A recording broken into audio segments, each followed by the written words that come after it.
The message arrived on a Tuesday morning, and it changed everything humanity thought it knew about its place in the galaxy. Danny Cole was drinking his third cup of coffee when his assistant ran into his office. She was pale and out of breath. In her hand, she held a tablet with the official seal of the Galactic Assembly glowing on its screen. "Ambassador," she said, "you need to see this." Danny took the tablet and read the message twice. Then he read it a third time just to make sure he understood it correctly. The Galactic Assembly was inviting humanity to participate in something called the Beast Parade. It was an ancient tradition, older than most spacefaring civilizations. Every 10 cycles, species from across the galaxy gathered to present their homeworld's most dangerous predator. It was a show of biological might, a display of the raw power that each planet could produce. For 300 years, the Vorthani had dominated this event. Their creature, the Snowstalker, was legendary. It stood 4 meters tall at the shoulder. It had 6 legs, fur like broken glass, and teeth that could bite through starship hull plating. Videos of the Snowstalker had been watched billions of times across the galaxy. It was fast, brutal, and absolutely terrifying.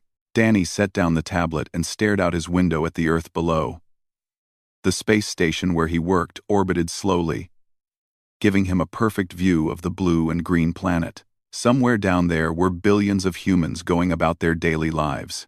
Most of them had no idea that aliens even existed, let alone that those aliens were now asking humanity to bring a monster to a galactic show and tell. The rules of the Beast Parade were simple. Each species could bring one creature. The creature had to be natural, not genetically modified or enhanced in any way. One handler would accompany the beast. No weapons were allowed. No technology could be used to control or restrain the animal during the presentation. The creature had to act on pure instinct. Danny called an emergency meeting with Earth's Xenobiological Response Team.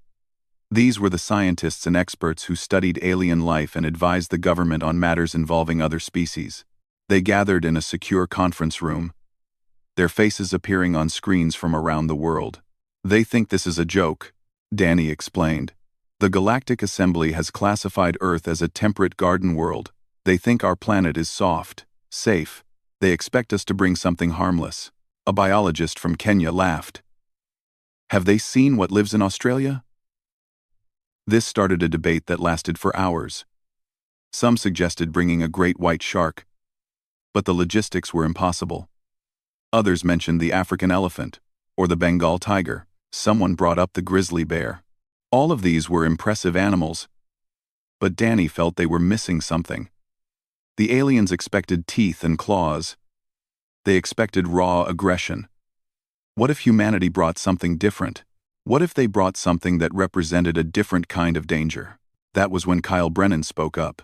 Kyle was not a scientist. He was a wildlife handler from the Northern Territory of Australia. He had spent his entire life working with some of the most dangerous animals on Earth. His face was weathered from the sun. His arms were covered in scars from close calls that would have killed most people. When he spoke, everyone listened. "You want to scare them," Kyle said. "You want to show them what Earth can really produce. I know just the animal." He shared his screen, and the room went quiet. The creature in the video was enormous. It lay on a muddy riverbank, perfectly still, looking like a log covered in rough gray armor. Its eyes were ancient and cold, showing no emotion at all. Then, without warning, it moved. The video showed it launching from the water with explosive speed, grabbing a wild pig in its massive jaws and dragging it under the surface. The whole attack lasted less than 2 seconds. "Saltwater crocodile," Kyle said. "The largest living reptile on Earth. They grow up to 7 meters long and can weigh over 1,000 kilograms. They have the strongest bite force ever recorded in any animal. They can hold their breath for hours. They can survive in fresh water or salt water. They can go months without eating, just waiting for the right moment to strike." He paused and looked directly at the camera. "And they have been doing this for over 200 million years. They watched the dinosaurs rise and fall. They survived the asteroid that killed everything else. They are living fossils, and they are perfect killing machines. Danny leaned forward. Do you have access to one? Kyle nodded. His name is Big Murphy. He lives in a protected habitat in the Northern Territory. 6 meters long, 1,200 kilograms. I have been working with him for 15 years. He is the most patient, most dangerous animal I have ever known. The committee debated for another hour, but the decision was already made. Humanity would bring a saltwater crocodile to the beast parade. The aliens expected a garden world to produce garden creatures. They had no idea what waited in Earth's rivers and swamps. 2 weeks later, Danny received a response from the Galactic Assembly confirming humanity's participation. Attached to the message was a note from the Vorthani delegation. It read, "We look forward to seeing what your little water world can offer. Perhaps your creature can provide entertainment before the real competition begins." Danny forwarded the message to Kyle. Kyle read it while standing next to Big Murphy's enclosure. The crocodile floated in the dark water. Only his eyes and nostrils visible above the surface. He had not moved in over an hour. He did not need to. He had all the time in the universe. They have no idea what is coming, Kyle said softly. Do they, Murphy? The crocodile did not respond. He simply watched, as his kind had watched for millions of years. Patient. Silent. Waiting. In 3 weeks, humanity would show the galaxy what a real predator looked like. Not a creature of speed and fury, but something far more terrifying. Something ancient. Something that did not need to chase its prey because it knew, with absolute certainty, that the prey would eventually come to it. The aliens thought Earth was a garden.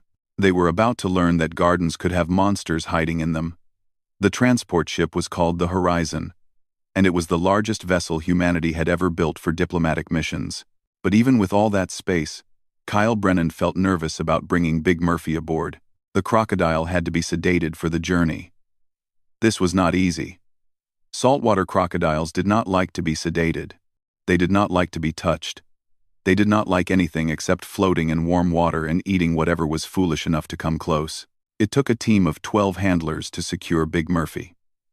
They used specialized equipment and years of experience. Even then, the crocodile nearly took off one man's arm before the sedatives kicked in. When Big Murphy finally went still, Kyle let out a breath he did not know he had been holding. Beautiful, isn't he? Kyle said to one of his assistants. The assistant, a young woman named Chloe, looked at the massive reptile with wide eyes. That is not the word I would use. Kyle smiled. That's because you don't know him like I do. They loaded Big Murphy into a specially designed containment unit. It had temperature controls, water filtration systems, and enough space for the crocodile to move around when he woke up. The unit was reinforced with materials strong enough to stop a bullet. Kyle hoped it would be enough. The journey to Nexus Station took 3 weeks. During that time, Kyle barely left Big Murphy's side. He monitored the crocodile's vital signs. He adjusted the water temperature. He made sure the feeding schedule was followed exactly. Big Murphy ate whole chickens, fish, and occasionally larger pieces of meat. He did not seem to mind the space travel. As long as there was water and food, he was content. Other delegates traveled on the same ship. The Galactic Assembly had arranged for representatives from several species to share transport as a gesture of unity. This meant Kyle spent a lot of time answering questions from curious aliens. The first to approach him was a tall, thin creature with blue skin and 4 arms. Its name was Ambassador Velix, and it represented a species called the Kathrani. Velix looked at the containment unit with obvious confusion. This is your beast? Velix asked. It appears to be sleeping. He is resting, Kyle said. Crocodiles do not need to move much. They conserve energy. How does it hunt if it does not move? Kyle pulled up a video on his tablet. It showed Big Murphy in his natural habitat, lying perfectly still at the edge of a river. A large bird landed nearby, searching for fish. For 5 minutes, nothing happened. The crocodile did not twitch a single muscle. Then, in a blur of movement almost too fast to see, Big Murphy lunged. The bird disappeared into his jaws. The whole attack lasted less than a second. Velix took a step back from the containment unit. It waited. Yes, Kyle said. That's what they do. They wait. For hours. For days. However long it takes. They are the most patient hunters on Earth. Word spread quickly through the ship. More delegates came to see the human's beast. Most of them were unimpressed at first. The crocodile looked like a rock. Covered in leather, it did not roar or growl or display any aggression. It simply floated in its tank, watching everything with those cold, ancient eyes. Then the Vorthani delegation arrived. Executor Threll was the leader of the Vorthani group. He stood over 2 meters tall, with gray fur and a face full of scars from battles he had won. The Vorthani were proud warriors, and they had dominated the beast parade for 3 centuries.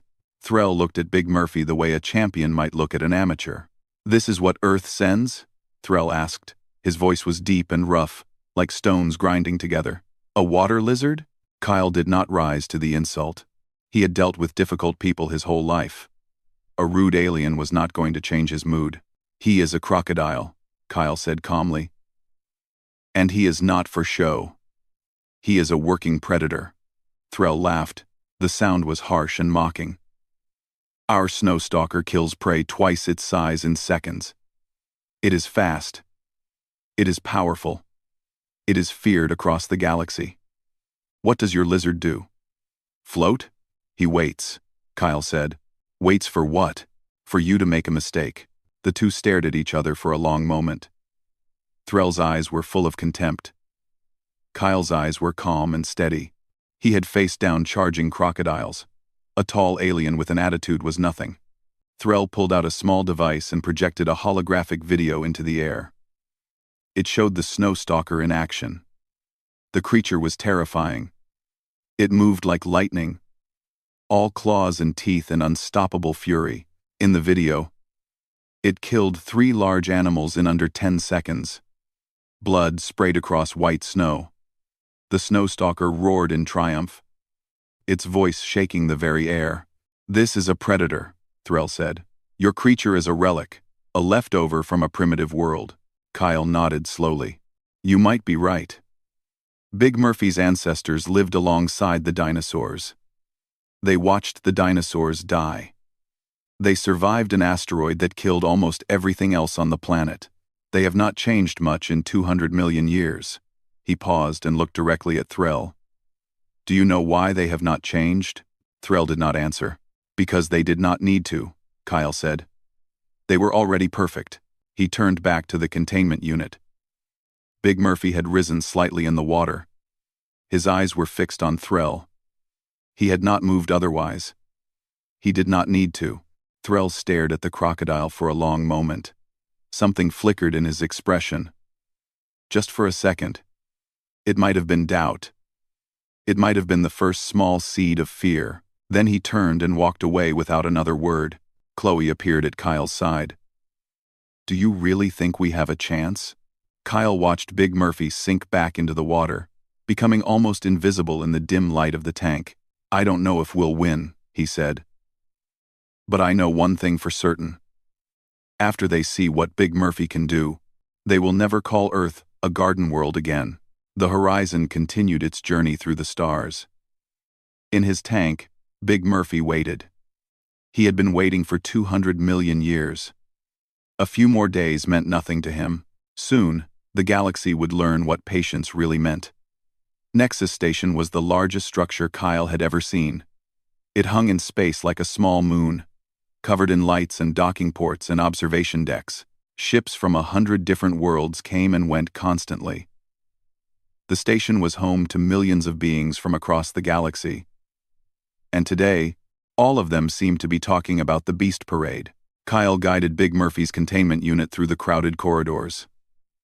Aliens of every shape and size stopped to stare. Some pointed. Some laughed. A few took pictures with devices Kyle did not recognize. He ignored all of them and kept walking. The arena was located at the heart of the station. It was a massive circular space, surrounded by thousands of seats rising up in tiers. At the center were dozens of environmental domes, each one designed to replicate the habitat of a different species creature. Kyle could see a frozen wasteland in one dome, a dense jungle in another, and what looked like a lake of acid in a third. The human dome was near the far end of the arena. It had been modified according to Kyle's specifications. There was a large lagoon filled with murky water. The edges were covered in mud and vegetation. The lighting was dim, casting long shadows across the surface. It looked exactly like a river in the Northern Territory back home. Kyle spent the next 2 hours preparing the space. He checked the water temperature. He tested the depth. He made sure there were no bright lights that might disturb Big Murphy. When everything was ready, he opened the containment unit and released the crocodile into the lagoon. Big Murphy slid into the water without a sound. Within seconds, he was invisible. Only someone who knew exactly where to look would be able to spot him. Kyle smiled. This was perfect. Ambassador Danny Cole arrived just as the crowds began filling the arena. He looked nervous, which was unusual for a man who had negotiated peace treaties with hostile alien empires. "How is he?" Danny asked. "Comfortable," Kyle said. "He's been in the water for about an hour. He hasn't moved once." Danny looked at the lagoon. He could not see anything.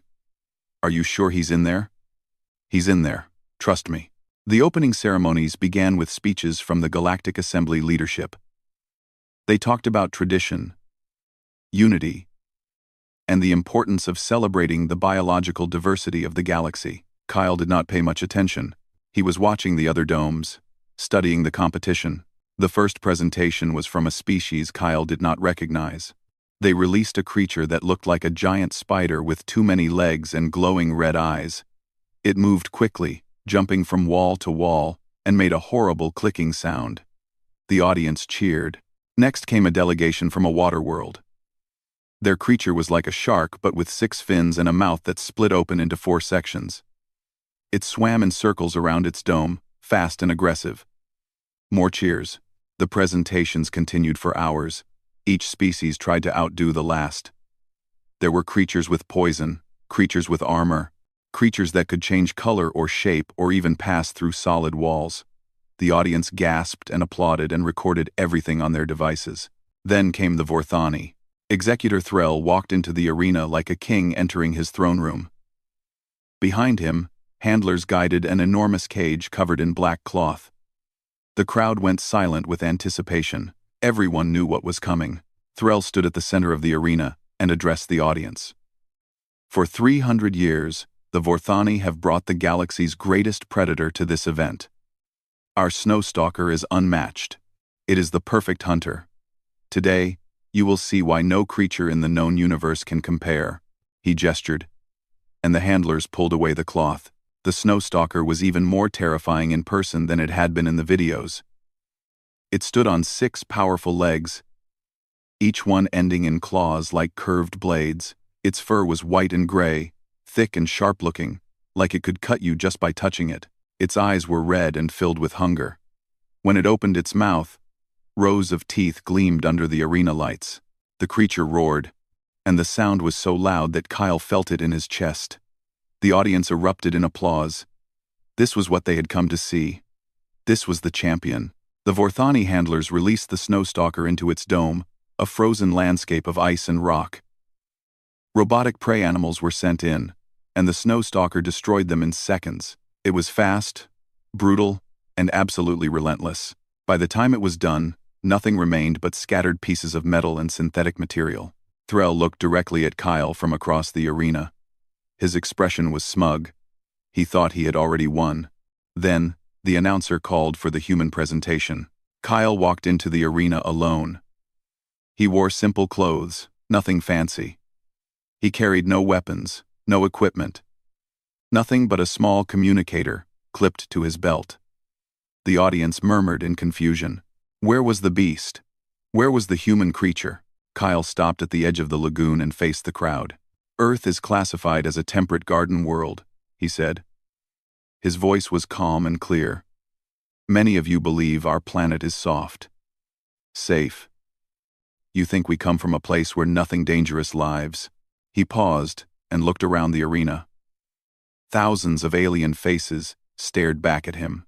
"You are wrong." He gestured toward the lagoon. The water was still. The surface was flat and dark. Nothing seemed to be there. "Our creature has been in this water for almost 4 hours now," Kyle said. "He has not moved. He has not made a sound. He has been watching you this entire time. And none of you even knew he was there."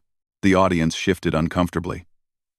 They looked at the lagoon with new eyes, searching for any sign of movement. Then Kyle pointed. 2 eyes rose from the surface of the water. Just eyes. Nothing else. They were cold and yellow and ancient, and they did not blink. "This is Big Murphy," Kyle said. "He is a saltwater crocodile from Earth. He is 6 meters long and weighs 1,200 kilograms. His kind has existed for over 200 million years. They are the oldest predators on our planet." The audience was silent now. Those ancient eyes stared out at them from the dark water. And for the first time, the galaxy began to understand that Earth was not a garden at all. "Let me show you what he can do," Kyle said. The demonstration was about to begin. The arena fell silent as the first robotic prey animal was released into the human dome. It was designed to look like a large deer. With 4 legs and realistic movements, the robots were used in every presentation, giving each creature something to hunt without harming real animals. The robot deer walked slowly toward the lagoon. Its programming told it to seek water, to behave like real prey would behave. The audience watched closely, trying to spot the crocodile. Most of them could not see Big Murphy at all. He had sunk deeper into the water, only the top of his head visible above the surface. The deer reached the water's edge and lowered its head to drink. Kyle held his breath. For 3 seconds, nothing happened. The robot drank peacefully. The water was calm. Some members of the audience began to whisper. Was the human creature too slow? Had it fallen asleep? Then the water exploded. Big Murphy launched himself out of the lagoon with a speed that defied his massive size. One moment, he was invisible. And the next, he was a blur of scales, teeth, and raw power. His jaws clamped down on the robot deer with a sound like thunder. The bite force was so strong that the metal frame crumpled instantly. But the attack was not over. Big Murphy began to roll. His entire body spun like a drill, twisting with incredible violence. This was the death roll, the move that crocodiles had perfected over millions of years. It was designed to tear prey apart, to rip flesh from bone. The robot deer never stood a chance. Metal screeched and sparks flew as Big Murphy shredded it into pieces. Wires and circuits scattered across the water. In less than 4 seconds, the robot was destroyed completely. The audience gasped. Big Murphy released what was left of the deer and sank back into the water. His movements were smooth and calm, as if nothing had happened. Within moments, he was invisible again. "That," Kyle said into the silence, "is ambush predation." He waited. He watched. And when the prey made a mistake, he struck. The second robot was released. This one was programmed to be cautious. It stayed away from the water's edge, moving nervously around the vegetation at the far side of the dome. It seemed to understand that the lagoon was dangerous. The audience relaxed slightly. Surely the crocodile could not reach prey that stayed away from the water. The snow stalker would have chased it down in seconds. But this creature was slow. Wasn't it? They were wrong. Big Murphy emerged from the lagoon and moved onto land. The audience made sounds of surprise. They had assumed he was only dangerous in the water. But crocodiles could run. Big Murphy charged across the muddy ground with his belly low and his legs pumping. He was not as fast as the snow stalker, but he was fast enough. The robot tried to flee. It managed to run 12 meters before Big Murphy caught it. His jaws closed on its back leg and dragged it down. Another death roll. Another explosion of metal and sparks. Another kill. The crowd was no longer whispering. They were completely silent. Kyle watched with quiet pride. Big Murphy had not been trained to do any of this. This was pure instinct, hundreds of millions of years of evolution on display. The crocodile was simply doing what his kind had always done: hunt, kill, survive. The third and final robot was released. This one was programmed differently. It entered the dome and immediately froze. Its sensors had detected the predator. Its programming told it that movement meant death, so it stood perfectly still, hoping the threat would pass. Big Murphy returned to the lagoon. He sank into the water until only his eyes were visible. And then he waited. 1 minute passed. 2 minutes. 3. The audience grew restless. Some of them shifted in their seats. They were used to fast, aggressive predators. The snowstalker would have attacked immediately. Why was the crocodile just floating there? 4 minutes. 5. Kyle said nothing. He knew what was happening. Big Murphy was doing exactly what his ancestors had done for 200 million years. He was being patient. He was conserving energy. He was waiting for the perfect moment. 6 minutes. The robot deer moved. It was just a small step, a tiny adjustment of position. But it was enough. Big Murphy struck. The attack was so fast that most of the audience missed it. One moment the crocodile was still in the water, and the next he was on top of the robot, his jaws locked around its neck. The death roll started before the robot even hit the ground. This time, Big Murphy took his time. He rolled slowly, deliberately, tearing the robot apart, piece by piece. It was not just a kill. It was a display of absolute dominance. When it was over, Big Murphy released the shattered remains and returned to the water. He floated there, calm and patient, as if nothing had happened. The arena was completely silent for a full 10 seconds. Then, someone began to clap. The clapping spread, growing louder and louder, until it became a roar of applause. Kyle looked across the arena at Executor Threll. The Vorthani leader was not applauding. He was staring at the lagoon with an expression Kyle had never expected to see on his face: fear.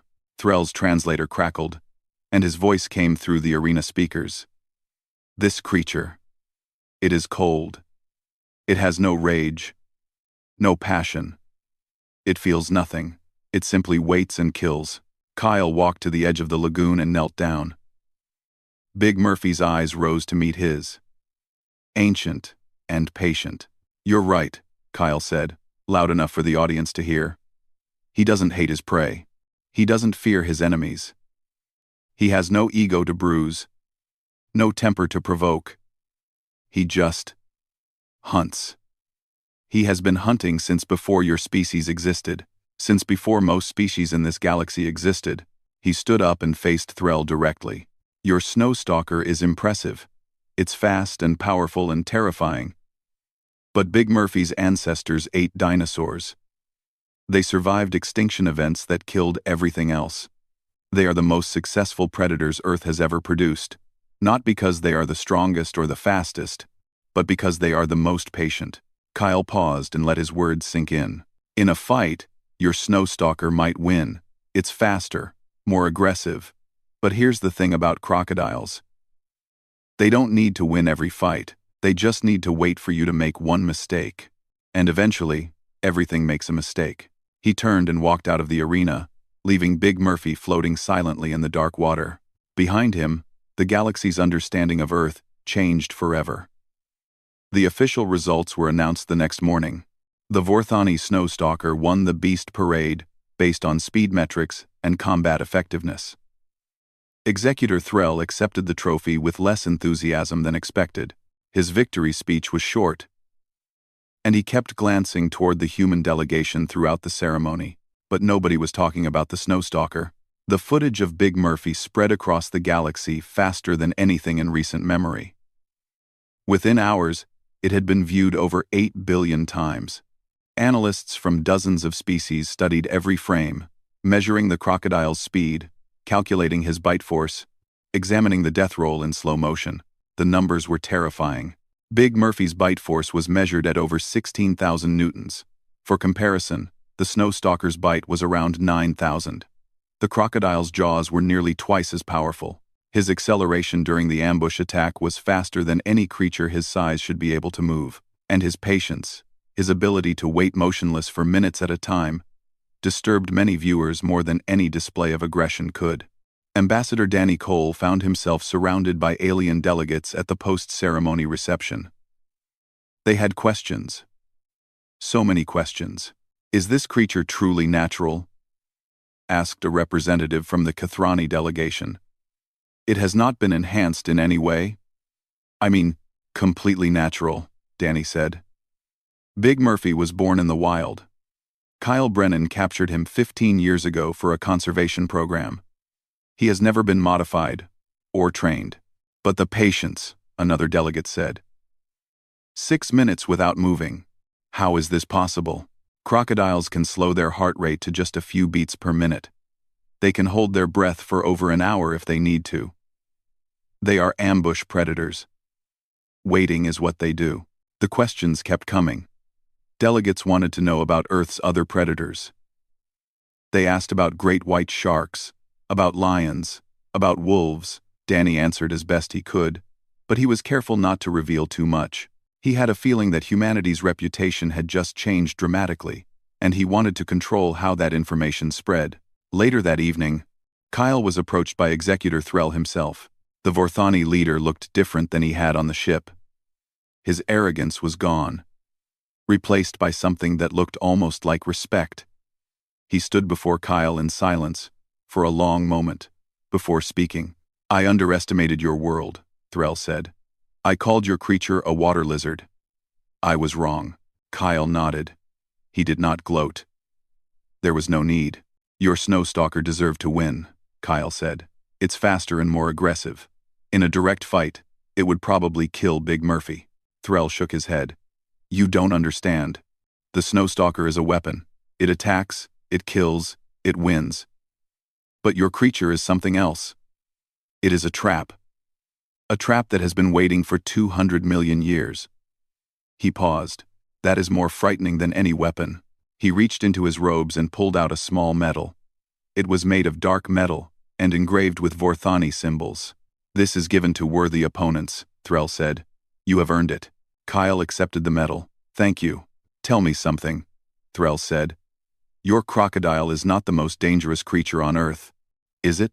Kyle thought about the question carefully. He thought about great white sharks patrolling the oceans. He thought about box jellyfish, whose venom could kill a human in minutes. He thought about the blue-ringed octopus, the inland taipan, the cone snail. He thought about all the things that lived in Earth's waters, jungles, and deserts.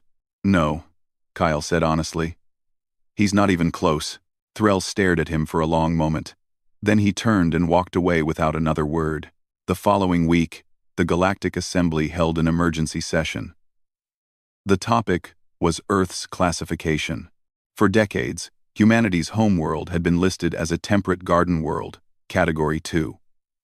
This classification meant Earth was considered safe, mild, and unremarkable. That classification was about to change. The debate lasted 3 days. Scientists presented data on Earth's predators, its extreme weather, its natural disasters. They showed footage of sharks, crocodiles, venomous snakes, and insects. They displayed images of volcanoes, hurricanes, and the strange creatures that lived in the deepest parts of Earth's oceans. When the vote was held, it was unanimous. Earth was reclassified as a death world, Category 4. This was significant. Death worlds were rare. They were planets where life had evolved under such harsh conditions that survival itself was an achievement. The creatures that lived on death worlds were dangerous by default. They had to be, or they would not exist. Humanity had always known Earth was dangerous. They had lived with sharks and crocodiles and venomous animals their entire history. But the rest of the galaxy had not understood. They had looked at Earth's blue oceans and green forests and assumed it was a peaceful place. Now they knew better. Diplomatic requests to visit Earth increased by 3,000%. Most of these requests included extensive questions about safety protocols. Several species asked if humans kept crocodiles as pets. When they learned that some humans actually swam in crocodile-infested waters for fun, an entire delegation formally withdrew their visit request. Danny Cole was asked by a trembling diplomat from the Chirani species, If this creature is from your swamps, what lives in your oceans? Danny thought about the question. He thought about great white sharks and orcas. He thought about giant squid and the strange fish that lived in the deepest trenches. He thought about the blue whale, the largest animal to ever exist, and the creatures that hunted it. He smiled politely. Maybe we'll bring one next year. The Chirani diplomat turned pale and excused himself from the room. 2 weeks later, Kyle Brennan returned to Earth with Big Murphy. The crocodile was released back into his habitat in the Northern Territory, sliding into the water like he had never left.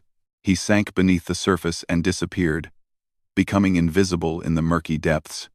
Kyle stood at the edge of the enclosure and watched him go. In his pocket was the Vorthani medal. In his hand was a message from the Galactic Assembly, thanking him for his participation in the Beast Parade. "You did good, Murphy," Kyle said quietly. "You showed them what we're really made of." The crocodile did not respond. He simply floated in the darkness, patient and eternal, waiting for his next meal. Somewhere in the galaxy, billions of beings were watching footage of his attack and learning a valuable lesson. Earth was not a garden. It was a world where life had been fighting for survival for billions of years. The creatures that lived there were not soft or weak. They were survivors, and the most successful survivor of all was a 6-meter reptile who had been perfecting the art of ambush predation since before the dinosaurs fell. Big Murphy closed his eyes and sank deeper into the water. He had all the time in the universe. He always did.